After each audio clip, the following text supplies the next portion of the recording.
معزز سامعین، ناظرین کرام، السلام علیکم ورحمۃ اللہ وبرکاتہ۔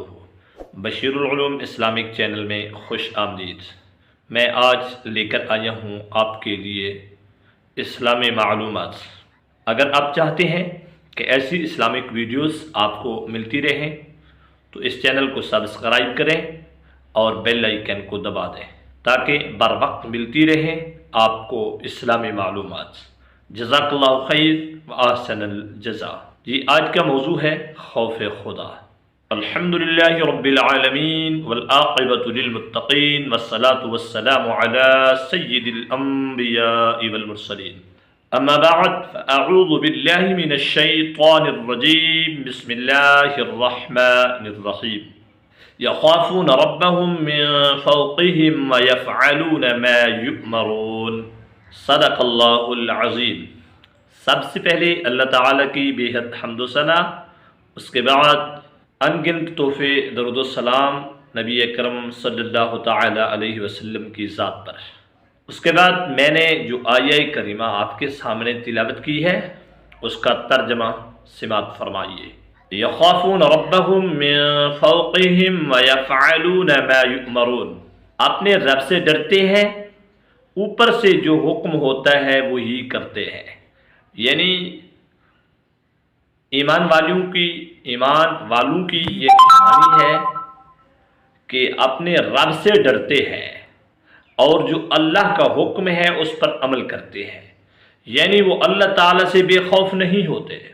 حضور سرور کونین صلی اللہ تعالی علیہ وسلم نے فرمایا، جب اللہ تعالیٰ کے ڈر سے بندے کا دل کانپ اٹھے تو اس کے گناہ اس طرح جھڑتے ہیں جیسے درخت کے پتے جھڑتے ہیں۔ رحمت عالم کا فرمان عالی شان ہے، جو کوئی اللہ سے ڈرے گا تمام مخلوق اس سے ڈرے گی، جو اللہ سے نہیں ڈرے گا اللہ تعالیٰ تمام مخلوق کا ڈر اس کے دل میں ڈال دے گا۔ اللہ اکبر۔ حضور سرور کونین صلی اللہ تعالی علیہ وسلم نے ارشاد فرمایا کہ جب اللہ تعالیٰ کے خوف سے کسی بندے کے بال اس کے جسم پر کھڑے ہو جاتے ہیں اور وہ خوف الہی کا خیال کرے تو اس کے گناہ اس کے جسم سے اس طرح گرتے ہیں جیسے درخت کے پتے۔ تیرے خوف سے، تیرے ڈر سے ہمیشہ میں تھر تھر رہوں کانپتا یا الہی۔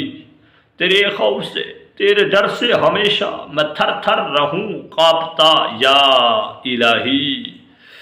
حضرت عمر رضی اللہ تعالی عنہ اکثر اوقات قرآن پاک کی آیات سن کر گر پڑتے اور بے ہوش ہو جاتے۔ کئی دن تک آپ کی عیادت کے لیے لوگ آتے رہتے۔ آپ فرماتے، کاش عمر اپنی ماں کے پیٹ سے پیدا ہی نہ ہوا ہوتا۔ ایک بار آپ اونٹ پر کہیں جا رہے تھے کہ کسی نے قرآن پاک کے عذاب والی آیت پڑھی تو آپ خوف الہی کے باعث اونٹ سے نیچے گر پڑے اور لوگوں نے اٹھا کر آپ کو گھر پہنچایا اور آپ 1 مہینہ بیمار رہے۔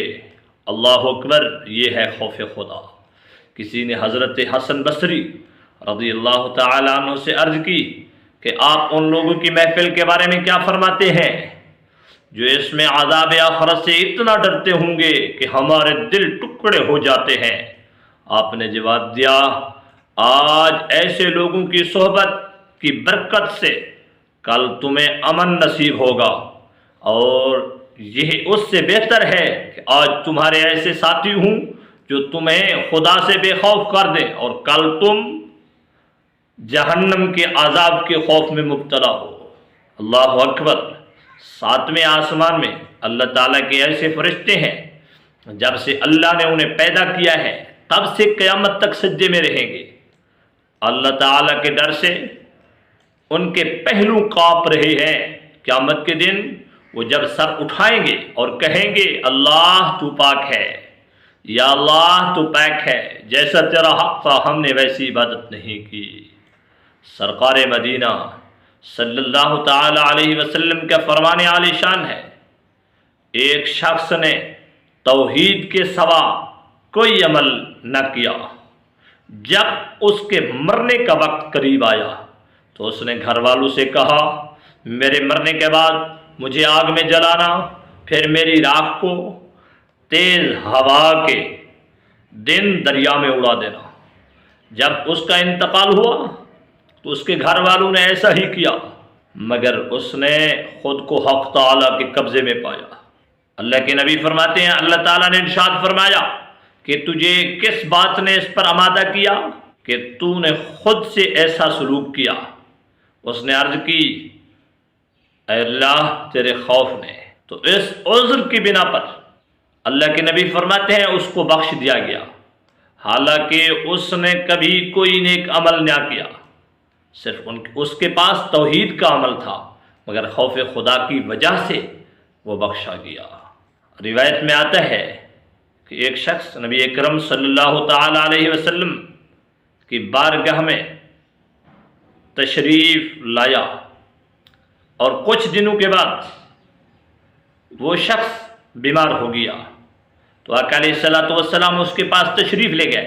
جس وقت آپ تشریف لے گئے تو اس وقت اس شخص کی موت قریب تھی، تو آپ نے اس سے پوچھا کہ تم اپنے آپ کو کیسا پاتے ہو؟